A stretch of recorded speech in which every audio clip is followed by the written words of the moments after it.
AP రాజకీయాల్లో పవన్ కళ్యాణ్ కొత్త పందా గురించే చర్చ జరుగుతుంది. సినిమా గ్లామర్ హంగులు పక్కన పెట్టి ఆయన పూర్తి స్థాయి రాజకీయ నాయకుడిగా, పరిణితి చెందిన పాలకుడిగా మారుతున్నారనే విశ్లేషణలు వినిపిస్తున్నాయి. డిప్యూటీ సీఎంగా ఆయన తీసుకుంటున్న నిర్ణయాలు, క్షేత్రస్థాయి నేతలతో వ్యవహరిస్తున్న తీరు జన సైనికులను ఆనందంలో ముంచెత్తుతోంది. నెల రోజుల క్రితం ఎదుర్కొన్న విమర్శలను పక్కన పెట్టి ఆయన కూటమి నేతలు, కార్యకర్తలతో మనస్ఫూర్తిగా మమేకం కావటం పార్టీ క్యాడర్లో కొత్త జోష్ నింపుతుంది. మరింతకీ పవన్ కళ్యాణ్ రాజకీయ పరిణితి ఎలా మారింది? క్షేత్రస్థాయిలో పార్టీని బలోపేతం చేయడానికి ఆయన అనుసరిస్తున్న వ్యూహం ఏంటి? స్థానిక సంస్థల ఎన్నికల ముందు ఆయన తీసుకుంటున్న ఈ కీలక నిర్ణయాల వెనుక ఉన్న అంతరార్థం ఏంటి? ఇన్నాళ్ళు పార్ట్ టైం పొలిటీషియన్ అని విమర్శలు,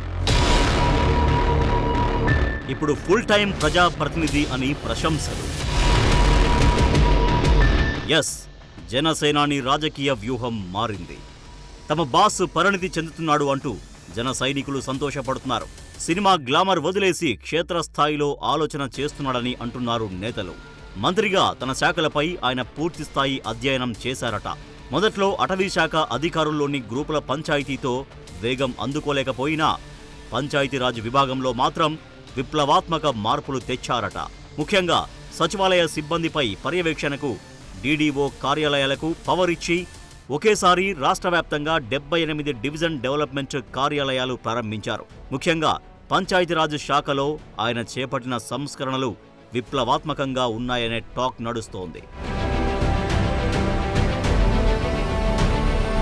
నవంబర్ నెలలో ఉమ్మడి చిత్తూరు జిల్లాలో డిప్యూటీ సీఎం పవన్ కళ్యాణ్ 2 రోజులు పర్యటించారు. ఆయన అటవీ శాఖ తరపున రివ్యూలు చేశారు. కుంకి ఏనుగుల క్యాంపును ప్రారంభించారు. అయితే రివ్యూలో సైతం స్థానిక ఎమ్మెల్యేలకు అవకాశం కల్పించలేదట. దీంతో పాటు క్యాడర్ను కూడా దూరంగా ఉంచారట. ఈ సందర్భంగా కొన్ని విమర్శలు సైతం ఎదుర్కొన్నారు. ముఖ్యంగా ఎమ్మెల్యేలను సైతం మాట్లాడనీయలేదని విమర్శలు వచ్చాయి. సీనియర్ ఎమ్మెల్యేలు సైతం కొంత అసంతృప్తికి గురయ్యారట. అయితే రీసెంట్గా పవన్ డివిజన్ డెవలప్మెంట్ కార్యాలయం ప్రారంభోత్సవం కోసం చిత్తూరుకు వెళ్లారు. ఈ సందర్భంగా ఆయన వ్యవహరించిన తీరు క్యాడర్తో పాటు కూటమి ఎమ్మెల్యేలను ఆకట్టుకుందట. గత అనుభవాల్ని దృష్టిలో ఉంచుకొని సీనియర్ ఎమ్మెల్యేలు పవన్ టూర్కు దూరంగా ఉన్నారట. అయితే వచ్చిన వారు మాత్రం సంతృప్తి వ్యక్తం చేశారనే టాక్ వినిపిస్తోంది. తమ అభిప్రాయాలను పవన్ విన్నాడని సంతోషపడుతున్నారట.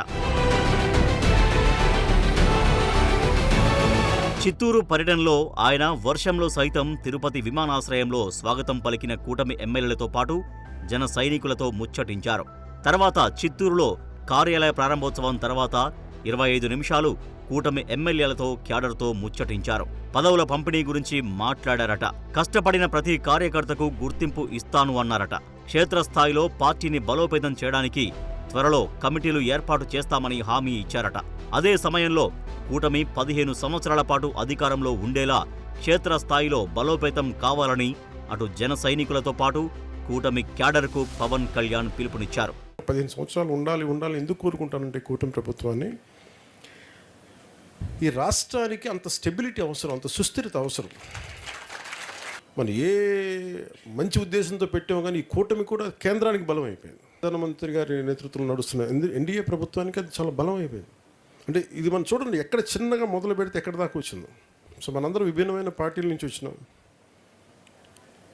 విభిన్నమైన, కానీ మనందరి ఉద్దేశం కామన్ మినిమం ప్రోగ్రామ్ కింద రాష్ట్రం బాగుండాలి, రాష్ట్రంలో అరాచకాలు ఉండకూడదు. ఇది మన అందరి ఉద్దేశం. సో దీంట్లో ఒక్కోసారి మన మధ్య మాట ఇచ్చి ఒక పార్టీలో ఉన్న నాయకులకే మనకి పడదు. ఒక్కోసారి నన్ను కూడా తిడుతూ ఉంటారు ఒక్కోసారి.